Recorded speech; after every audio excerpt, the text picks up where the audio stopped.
राम राम टाबरो। और किसान का हाल चाल, समानंद मंगल। परीक्षा बिल्कुल आपके नजदीक है, कल ही परीक्षा आपकी। लेकिन कल क्या हुआ, मैंने एक पेपर डाला और किसी बच्चे ने मुझे कहा कि यार आपने जो बताया था साहब प्रतिरोधों का संयोजन से प्रश्न आएगा, अंक के क्वेश्चन भी आएगा, इसके बारे में थोड़ा सा मुझे हमें डिटेल में एक वीडियो डाल दीजिए। मैंने कहा बेटा अब समय है क्या, तो आप तो डाल दो एक वीडियो। चलो मैं क्या बना लेते हैं वीडियो एक। तो उसके लिए ओम का नियम की थोड़ी बहुत जानकारी होनी चाहिए थी। मैंने एक शॉर्ट ट्रिक बताई थी आपको, वीर यानी वी यानी विभवांतर, आई यहाँ आपके विद्युत धारा, आर यहाँ प्रतिरोध है ना। यानी इसका ओम का नियम यही है कि आप जब भी विभवांतर बढ़ेगा तो विद्युत धारा का मान वहां क्या हो जाएगा, बढ़ेगा, यानी इसके समानुपाती है। और एक नियतांक लगाया गया है आर दोस्तों। और यहाँ पर क्या होता है, जैसे जो प्रतिरोध है, प्रतिरोध का मतलब क्या होता है, जैसे आप रोड पे चल रहे हो तो रोड पे क्या होता है, स्पीड ब्रेकर आते हैं दोस्तों, कई स्पीड ब्रेकर आते हैं। तो आप जैसे गाड़ी चलाई, फिर आप क्या करते हो, धीमे करते हो। अगर मान लो उसमें स्पीड ब्रेकर नहीं हो तो गाड़ी क्या बिल्कुल वो 50-60 की रफ्तार से चलती है, वही चलती रहेगी दोस्तों। यही स्पीड ब्रेकर प्रतिरोध है। यानी जो उस तार में से जो विद्युत धारा बह रही है, किसी भी चालक तार में विद्युत धारा बह रही है, अगर कोई चालक तार उस विद्युत धारा का बहने का विरोध करे, अगर वो विरोध करने वाला जो गुण है दोस्तों, वो क्या है, प्रतिरोध है। क्या करने का, रेजिस्ट करने का जो गुण है वो क्या कहलाता है दोस्त, प्रतिरोध कहलाता है। किसी तार में, जैसे अपन बात करते हैं कि सबसे अच्छा चालक तार किसका होता है, चांदी का। सबसे अच्छी चालक धातु कौन सी होती है, चांदी। ये क्वेश्चन आता है दोस्तों कई बार। तो चांदी में क्या होता है, प्रतिरोध, अच्छा चालक होने का मतलब क्या, उसमें प्रतिरोध सबसे कम है दोस्तों। सब तारों में प्रतिरोध थोड़ा बहुत होता है, 100% कोई अच्छा चालक नहीं होता है, लेकिन चांदी सबसे अच्छी है जिसमें प्रतिरोध कम होता है। फिर कॉपर वगैरह आता है, ठीक है। इसी प्रकार से आपने देखे होंगे नाइक्रोम के तार, निकिल और क्रोमियम नामक मिश्र धातु से बनते हैं। नाइक्रोम का तार आपने देखा होगा, विद्युत आप हीटर वगैरह देखेंगे, स्प्रिंग वगैरह जो होती है वो नाइक्रोम के तार की बनी होती है दोस्तों। उसमें जब विद्युत धारा प्रवाहित की जाती है तो क्या होते हैं, उसमें प्रतिरोध, अधिकतम प्रतिरोध होने के कारण वो क्या हो जाती है, गर्म हो जाती है। क्या हो जाती है दोस्तों, गर्म हो जाती है। वो विद्युत धारा को प्रवाहित कम होने देती है, तो उसमें वो क्या हो जाते हैं, तार गर्म हो जाते हैं ना, विद्युत धारा उसमें प्रभाव के अंदर भी ये चीज आती है। यानी जैसे आप प्रतिरोध बढ़ाओगे तो वो वस्तु क्या हो जाएगी, गर्म हो जाएगी। इसे विद्युत धारा का आप रासायनिक प्रभाव भी, विद्युत धारा का तापीय प्रभाव भी कहते हैं। अब ये आई प्रतिरोध की बात, विद्युत धारा का क्या करता है, विरोध करता है। अब यहाँ पर अपन घरों के अंदर कोई भी मान लो उपकरण लगा रहे हैं तो वो श्रेणी क्रम में लगते हैं या पार्श्व या जो अपना समांतर क्रम है। तो आप याद रखेंगे आपके घरेलू उपकरण, जो घरों के अंदर जो उपकरण लगते हैं वो पार्श्व क्रम या समांतर क्रम में उनको संयोजित किया जाता है। क्यों, क्योंकि दोस्तों दो प्रकार के यहाँ संयोजन है प्रतिरोधों का, एक श्रेणी क्रम संयोजन, एक पार्श्व क्रम संयोजन। बिल्कुल, श्रेणी क्रम और पार्श्व क्रम। श्रेणी क्रम का मतलब क्या होता है दोस्तों, यहाँ विद्युत धारा श्रेणी क्रम में क्या होती है, एक समान आती है, लेकिन विभवांतर अलग अलग होता है। विभवांतर क्या हो जाता है, अलग अलग, यानी धारा का मान समान, श्रेणी में धारा का मान समान, और विभवांतर क्या होता है दोस्तों, अलग अलग होता है। आगे बात समझ में। इसमें क्या होता है, पार्श्व क्रम में क्या होता है, यहाँ विभवांतर समान रहता है। और आपने पढ़ा होगा कि आपके घरों के अंदर जो विद्युत की सप्लाई होती है उसका विभवांतर यानी जो वोल्ट है वो हमेशा 220 वोल्ट ही रहता है। अब यहाँ देखो, मान लो आपने क्या कहा, धारा जो बह रही है वो किसके कारण बह रही है, विभवांतर के कारण। यानी इस बिंदु और इस बिंदु के मध्य, यानी यहाँ अगर विभवान एक विभव, इस बिंदु का विभव आप 0 कर लेते हो, इस बिंदु का विभव यदि 220 वोल्ट है तो यहाँ विभवांतर कितना हो गया दोस्तों, 220 वोल्ट का। तो फटाफट से धारा इधर से इधर बह जाएगी। आ गई बात समझ में आपको कि यहाँ विभवांतर के कारण ही धारा बह रही है। अगर आप विभवांतर चेंज कर दोगे तो धारा का मान कहीं ज्यादा कम, इस प्रकार से गड़बड़ मामला हो सकता है। तो विभवांतर हमेशा घरों के जो परिपथ लगाया जाता है उसमें विभवांतर हमेशा कैसा बनाया जाता है दोस्तों, समान, जो कि 220 वोल्ट है इन इंडिया। अलग अलग देशों में अलग अलग होता है, लेकिन यहाँ बात करते हैं धारा की। धारा का मान अगर आप मान लो, सुनो कि अगर मान लो फ्रिज चला रहे हो दोस्तों, तो फ्रिज के लिए अलग मात्रा की धारा चाहिए। अगर मान लो आपने 5 एम्पियर की धारा पहुंचा दी, अब उसी से बल्ब जल रहा, छोटा सा छुट्टू सा बल्ब, 0 वाट का बल्ब भी अगर मान लो उसमें 5 एम्पियर जा रही हो, है ना, क्योंकि धारा का मान समान किसमें रहता है दोस्तों, श्रेणी क्रम में। अगर मान लो आप ट्यूबलाइट जला रहे हो, पंखा, इन सबके लिए आवश्यकताएं क्या होती है दोस्तों, अलग अलग होती है। आपके घरों के अंदर भी देखा होगा आपने कि मम्मी अलग रोटियां खाती है, 2 रोटी 3 रोटी खाती होगी, आपका भाई होगा मान लो मोटा ताजा होगा तो 6-7 रोटियां खाता होगा, आप 2-3 रोटी खाते होंगे ना।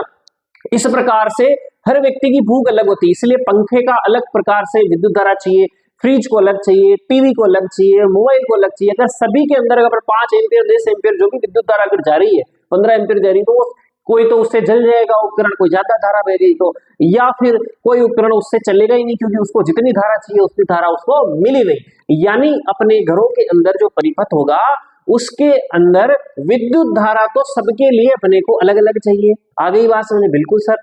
और विभवांतर अपने को समान चाहिए ताकि विद्युत धारा एक ही स्पीड से बहती रहे। आ गई बात समझ में? अब यहाँ पर ध्यान देने वाली बात है, जैसे आपने पहले दिवाली की साज सजावट में वो जो आजकल तो फिर भी सही बनने लग गई दोस्तों कि वो जो झालर आती थी ना, झालर छोटी छोटी लटुड़ियां, हाँ वो जो लटुड़ियां हुई वहां कोई ना कोई एक आध लट्टू फ्यूज हो जाओ तो खई वो पूरी बात तार को चाल को बंद हो जाओ। यानी कहने का मतलब क्या होता है दोस्तों, यहाँ लाइट है, फिर यहाँ लाइट है और यहाँ लाइट है, और ये होता सीरीज यानी श्रेणी क्रम। अगर मान लो ये जो बीच में बल्ब खराब हो गया दोस्तों तो ये पूरा परिपथ टूट जाता है और आगे की लाइटें चलना भी बंद हो जाता है। फिर वो क्या करता है मिस्त्री, उस एक बल्ब को ढूंढता है कि कौन सा फ्यूज है, फिर उसको चेंज करता है, फिर पूरी झालर चलती है दोस्तों, है ना। तो ये एक सही सिस्टम नहीं है। अगर आप लोग सोचो कि आपके घरों के अंदर सब उपकरण श्रेणी क्रम में लगे हुए हैं और बिल्कुल लगातार जुड़े हुए इससे, अगर मान लो आपके बीच में से कोई बल्ब खराब हो गया या पंखा खराब हो गया तो आगे के उपकरण सारे क्या हो जाते हैं दोस्तों, खराब, हम चलेंगे नहीं। तो इसीलिए कौन सा संयोजन किया जाता है, पार्श्व क्रम। अगर तो क्या देखो अब यहाँ पर पढ़ लेता हूं मैं इसको, यदि प्रतिरोधों को इस प्रकार से जुड़ाया जाएगी, प्रतिरोधों में समान धारा क्या बह रही है दोस्तों, धारा कैसी बह रही है यहाँ पर, समान विद्युत धारा कैसी बह रही है, समान प्रवाहित हो, और यहाँ भिन्न भिन्न प्रतिरोध के बीच में विभवांतर कैसा होता है, भिन्न भिन्न, है ना। अपने को विभवांतर भिन्न भिन्न नहीं चाहिए, वह श्रेणी क्रम संयोजन है। और श्रेणी क्रम संयोजन में अपन किसको लिखते हैं दोस्तों, पता हो तो आपको, एमीटर। किसको रखते हैं अपन, एमीटर के पाठ्यांक को अपन श्रेणी क्रम में रखते हैं क्योंकि उसमें विद्युत धारा का मान अपने को चाहिए, समान रहेगा तभी तो अपन विद्युत धारा नाप पाएंगे, है ना। तो जो जहां विद्युत धारा का समान मान वहां पर अपन क्या लगा देते हैं, एमीटर लगा देते हैं ताकि विद्युत धारा का पाठ्यांक अपन नोट कर सके। और यहाँ देखो इसमें क्या होता है, अधिकतम प्रतिरोध प्राप्त होता है। कैसे प्राप्त होता है दोस्तों, एक सूत्र अभी बनाएंगे दोस्तों अपन। यहाँ आर यहाँ प्रतिरोध है और तुल्य प्रतिरोध, यानी 3-4 प्रतिरोध लगे हैं, उनको एक कहे कि भाई कितना टोटल प्रतिरोध आ रहा है, तो क्या कहेंगे अपन, उसके लिए सूत्र लगाते हैं, सारे प्रतिरोधों को जोड़ दो। श्रेणी क्रम में अगर आपसे पूछ लिया जाए अंकित प्रश्न में कि 2 ओम का 3 ओम का प्रतिरोध का मात्रा क्या दोस्तों, ओम, है ना। तो 3 ओम 4 ओम 5 ओम का प्रतिरोध है तो तुल्य प्रतिरोध कितना होगा, यदि वो श्रेणी क्रम में है ना, तो श्रेणी क्रम में क्या हो जाएंगे, सारे प्रतिरोध को जोड़ देख के बता देंगे कि इतना अपने पास तुल्य प्रतिरोध है। तो उससे क्या होगा दोस्तों, अधिकतम प्रतिरोध। छोटे छोटे प्रश्नों में भी आ जाते हैं दोस्तों ये, इसका ये सूत्र हो गया। अब ये इस प्रकार से मैंने श्रेणी क्रम की बात कही है। देखो यहाँ एमीटर श्रेणी क्रम में लगा हुआ है, यहां से क्या हो रहा है, ये देखो ये आपकी बैटरी है, यहां से प्लस की तरफ से विद्युत धारा बह रही है और इसमें जा रही है। अब यहाँ देखो ये वोल्ट, ये लगा हुआ आपका वोल्ट मीटर, है ना, जो कि विभव को यानी विभवांतर को नापता है। अब ये किसमें लगा हुआ, देखो समांतर क्रम में, है ना। अब देखो पहला प्रतिरोध ये हो गया दोस्तों R1, दूसरा R2, R3, देखो लगातार लगा हुआ, सीरीज यानी श्रेणी में लगा हुआ, एक ही लगातार लगा हुआ। अब देखो यहाँ इस पर विभवांतर V1, यानी आपने अभी बताया मैंने, विभवांतर क्या होगा, अलग अलग होगा। तो यहाँ विभवांतर V1, यहाँ विभवांतर V2 और यहाँ विभवांतर क्या हो गया दोस्तों, V3। लेकिन देखो यहाँ पर भी धारा आई है, यहाँ पर भी धारा आई है, यहाँ पर भी धारा आई है, यानी यहाँ धारा का मान किसी प्रकार से परिवर्तन नहीं है दोस्तों। तो यहां से जो फॉर्मूला बनाएंगे, क्या बनाएंगे, इस वाले फॉर्मूले को काम में लेंगे। अब यहाँ इस वाले फॉर्मूले को काम में लिया तो देखो, क्योंकि आप अगर मैं चाहता, देखो इधर देखो, यहाँ पर आई लिया हुआ, यहाँ पर V लिया हुआ, कैसे याद करना है कि आप बताओ मुझे, यहाँ धारा का मान तो समान है दोस्तों, तो धारा का मान का लेके यहाँ अलग अलग कौन है, V1 V2 V3। तो यहाँ मैंने लिख दिया V बराबर, यानी टोटल विभवांतर कितना आएगा, या अपन तुल्य विभवांतर करते हैं तो कैसे आएंगे, V1 plus V2 plus V3, यानी तीनों विभवांतर को अपन जोड़ देंगे। अब यहाँ पर फॉर्मूला आया, देखो V बराबर क्या होता है दोस्तों, IR, मैंने लिखा रखा IR, यहाँ I तो समान है लेकिन R प्रतिरोध, यानी V1 जो विभवांतर यहाँ पर प्रतिरोध R1 है, V2 पर R2 है, V3 पर R3 है। तो यहाँ V1 की जगह IR कर देना और R1 R2 और R3 हो जाएगा। इसी प्रकार से अगर अपन फिर तुल्य प्रतिरोध निकालेंगे, देखो क्योंकि यहाँ सब जगह I है तो अपन कॉमन लेके इसको काट सकते हैं ना, I यहाँ से कैंसिल आउट हो जाएगी, तो क्या बचेगा, केवल R और R1 प्लस R2 और R3, ये क्या होता है तुल्य। देखो यहाँ पर अधिकतम प्रतिरोध प्राप्त होगा। अब हम बात करते हैं पार्श्व क्रम की, जो कि घरों के अंदर अपन लगाते हैं। पढ़ लेता हूं इसको, यदि प्रतिरोधों को इस प्रकार से जोड़ा जाए कि हर प्रतिरोधों पर विभवांतर कैसा रहे दोस्तों, समान, और अपने को घरों में यही चाहिए, विभवांतर कैसा रहना चाहिए, समान रहना चाहिए। उसे ही अपन क्या कहते हैं, प्रतिरोधों का समांतर क्रम। प्रत्येक प्रतिरोध पर विभवांतर तो क्या है दोस्तों, समान है, और धारा का मान क्या है यहाँ दोस्तों, अलग अलग है। धारा का मान कैसा है दोस्तों, अलग अलग है। तो यहाँ सूत्र में अपन I बराबर लिखेंगे दोस्तों ना, यहाँ V बराबर किया था, यहाँ I बराबर करेंगे तो I बराबर I1 I2 और I3 करेंगे ना। न्यूनतम प्रतिरोध प्राप्त होगा, कैसे प्राप्त होगा न्यूनतम प्रतिरोध दोस्तों, कि इसका सूत्र क्या हो जाएगा, देखो यहाँ तो सीधा है R बराबर R1 plus R2 plus R3। यहाँ तुल्य प्रतिरोध में क्या होगा, 1/R, इसका तुल्य प्रतिरोध 1/R1 1/R2 और 1/R3, और भी Rn का मतलब हो गया कि जितने भी प्रतिरोध लगा रखे हैं उसको इस प्रकार से अपन जोड़ देंगे। देखो ये क्या कंडीशन है, यहाँ देखिए ये बैटरी लगी हुई दोस्तों, है ना, सेलों का संयोजन बैटरी कहलाता है, प्लस से यहाँ विद्युत धारा बह रही है दोस्तों।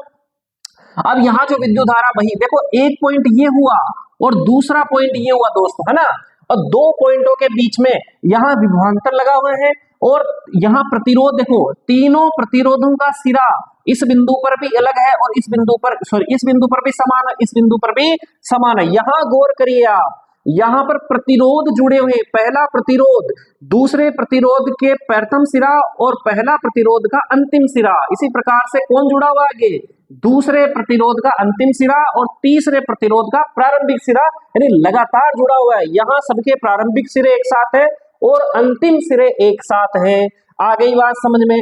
अगर मान लो इस जगह प्रतिरोध का मतलब यहाँ पर क्या लगा दिया आपने, फ्रीज लगा दिया, यहाँ पर आपने कूलर लगा दिए, उपकरण है दोस्तों। प्रतिरोध का मतलब यहाँ कोई ऐसा कुछ नहीं है कि कोई तार को मोटा पतला कर देंगे, यहाँ प्रतिरोध लगा दिया, क्योंकि हर जगह पे क्या किया जाता है, अगर मान लो आपको फ्रीज चलाना। एक और यहाँ देख लीजिए, प्रतिरोध की अगर बात करें, ये छोटे प्रश्नों में पूछ लिया जाता है दोस्तों, प्रतिरोध किस पर निर्भर करता है, L/A। L क्या है, तार की लंबाई, यानी चालक तार की क्या है दोस्तों, लंबाई, और A क्या है, चालक तार का क्षेत्रफल। क्षेत्रफल का मतलब यहाँ सीधा सा आप समझ सकते हो मोटाई से, यानी मोटा जो तार होगा, देखो आप इतनी तो आप विज्ञान समझते हो, गणित समझते हो कि R के सामने कौन है, L है, यानी जितने तार की लंबाई बढ़ेगी उतना प्रतिरोध बढ़ेगा, और R के विपरीत दिशा में नीचे की ओर कौन है, A, यानी जितना मोटा तार होगा, जितना मोटा तार होगा उतना प्रतिरोध क्या होगा दोस्तों, कम होगा। अगर आपको प्रेस चलानी है तो मोटा तार लेना होगा, क्योंकि वहां पर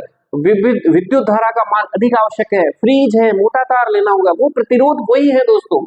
पंखा लेना है और इस प्रकार से लाइट लेनी तो छोटा तार की आवश्यकता होगी। अब यहाँ पर आपने अलग अलग उपकरण जोड़ दिए दोस्तों, है ना। अगर मान लो कहीं पर भी विद्युत धारा बीच में ब्रेक हो गई ना दोस्तों, तो ये जो जिधर की ब्रेक हुई है वही बंद होगी, बाद में सारे उपकरण बंद नहीं होंगे दोस्तों यहाँ पर। तो इसी प्रकार से यहाँ I1 विद्युत धारा, I2 विद्युत धारा, यानी सब तारों में विद्युत धारा का मान अलग अलग जा रहा है, क्योंकि प्रतिरोधों में अलग अलग जाएगा दोस्तों, ना, और वोल्ट मीटर भी समांतर क्रम में लगाया हुआ। देखो एमीटर तो फिर भी क्या है, श्रेणी क्रम में ही लगा हुआ है। अब यहाँ क्योंकि धारा का मान अलग अलग है, इसीलिए I बराबर I1 I2 और I3, और यहां से अपन निकाल सकते हैं, देखो V बराबर क्या है, IR है, तो I का मान क्या आ जाएगा दोस्तों, इतनी गणित जानते हो, V/R आता है। तो यह V/R बराबर क्या, I की जगह मैंने लिख दिया V/R, और I1 की जगह क्या लिख दिया, क्योंकि V यानी विभवांतर जो कि समान है, तो इसको केवल V से ही डिनोट करेंगे, तो V/R1 V2/R, ये R3 आ गया।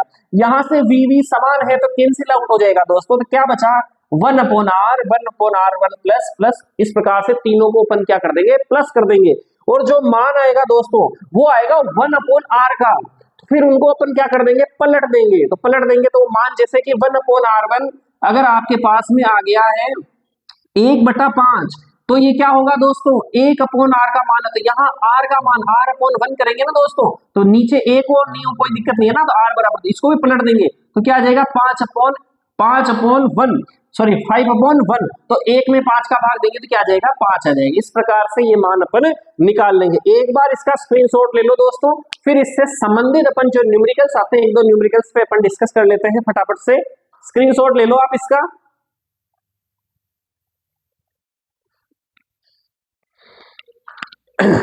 हाँ देखो दोस्तों, आपके जो बुक के अंदर एक सवाल है, उसका है एक विद्युत लैंप है ना, ये जैसा लैंप दे रखा है सीरीज के अंदर मैंने लगा दिया, एक लैंप जिसका प्रतिरोध क्या है, 20 प्रतिरोध है ना, 20 ओम है, तथा एक 4 ओम प्रतिरोध का चालक 6 वोल्ट की बैटरी, यानी इस बैटरी का विभवांतर, यानी इस ये प्लस सिरा और माइनस सिरा इन दो बिंदुओं के बीच विभवांतर कितना दोस्तों 6 वोल्ट का है, जो चित्र में आपको दिखाया गया। पहला पूछ रहा परिपथ का कुल प्रतिरोध बताइए। तो सबसे पहले आपको ये देखना है कि प्रतिरोध जो कि दो एक बल्ब के रूप में है और एक ये कुछ उपकरण होगा जिसका नाम नहीं दिया गया है।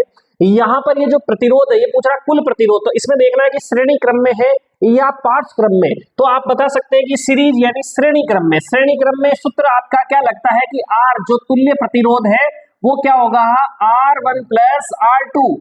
और R1 कौन सा दोस्तों, ये देखो ये R1 है और ये R2, दोनों को आप जोड़ दीजिए तो 4 ओम प्लस 20 ओम, टोटल कितना ओम हो गया 24 ओम। यहाँ पर पहले क्वेश्चन का आपको आंसर मिल चुका है कि प्रतिरोध का कुल प्रतिरोध, परिपथ का कुल प्रतिरोध कितना होगा। आगे देखिए परिपथ में प्रवाहित विद्युत धारा I, परिपथ में विद्युत धारा जो है I किसके बराबर होती है आपको ओम का नियम देखा है, ओम का नियम मैंने बताया V बराबर IR। तो यहां से I क्या निकाल लेंगे अपन V अपॉन R।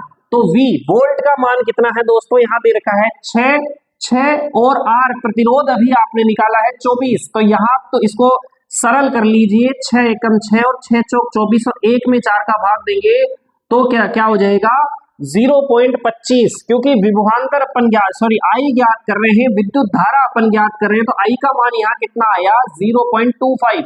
और किसमें मापते हैं अपन एम्पियर में, किसमें मापते हैं दोस्तों एम्पियर के अंदर। याद रखना आपको धारा का मात्रक क्या है एम्पियर। ये दूसरे आपका क्या निकल गया है। अब यहाँ पूछ रहा है C, इसका दूसरा आंसर ये हो गया। तीसरे का आंसर देखिए विद्युत लैंप, ये विद्युत लैंप ये रहा और चालक के बीच आपको क्या करना है विभवांतर निकालना है दोस्तों। अब यहाँ पर विभवांतर कैसा होगा दोस्तों, देखो चालक आपने पढ़ा है कि यहाँ पर धारा का मान तो क्या रहता है समान रहता है, लेकिन विभवांतर अलग अलग रहता है। तो दो विभवांतर लिख लेंगे, एक यहाँ पर निकलेगा और यहाँ पर निकलेगा। तो पहले की बात कर लेते हैं, V क्या होता है, V बराबर होता है IR। तो यहाँ देखो I, क्योंकि धारा का मान किसमें है समान है, धारा का मान कितना निकाला अभी आपने 0.25। यहाँ R की बात करते हैं तो पहले पॉइंट पर R कितना है दोस्तों 4, तो कितना हो जाएगा 25 चौक 100, 1 लगभग 1 है ना। अब 1 वोल्ट। फिर बात करते हैं V2 के ऊपर, V2 के ऊपर वापस सूत्र लगेगा IR, क्योंकि धारा का मान यहाँ पर क्या है दोस्तों समान है। तो यहाँ पर R का मान कितना आ जाएगा दोस्तों, R सेकंड वाले पे R है दोस्तों आपका 20, तो 25 दूनी 50 और 1 0, ये इस प्रकार से और 2 बिंदु के, यानी लगभग इसका आ गया 5 वोल्ट इसका और 1 वोल्ट यहाँ पर आपका टोटल विद्युत यहाँ पर आ रहा है। तो इस प्रकार से आपका एक क्वेश्चन सोल्व होता है। फिर अब अगले क्वेश्चन की ओर चलते हैं, स्क्रीनशॉट ले लो इसका।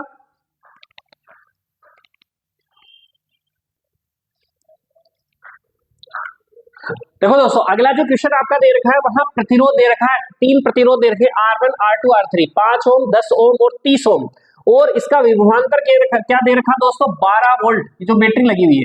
अगर विभवांतर समान है, यानी ये कौन सा क्रम है समांतर क्रम या समांतर क्रम है ना, या पार्श्व क्रम है ना, जिसको अपने घरों के अंदर जो लगता है। अब यहाँ पर पूछ रहा है प्रत्येक प्रतिरोध में प्रवाहित धारा, यानी धारा का मान हर जगह अलग अलग होगा दोस्तों।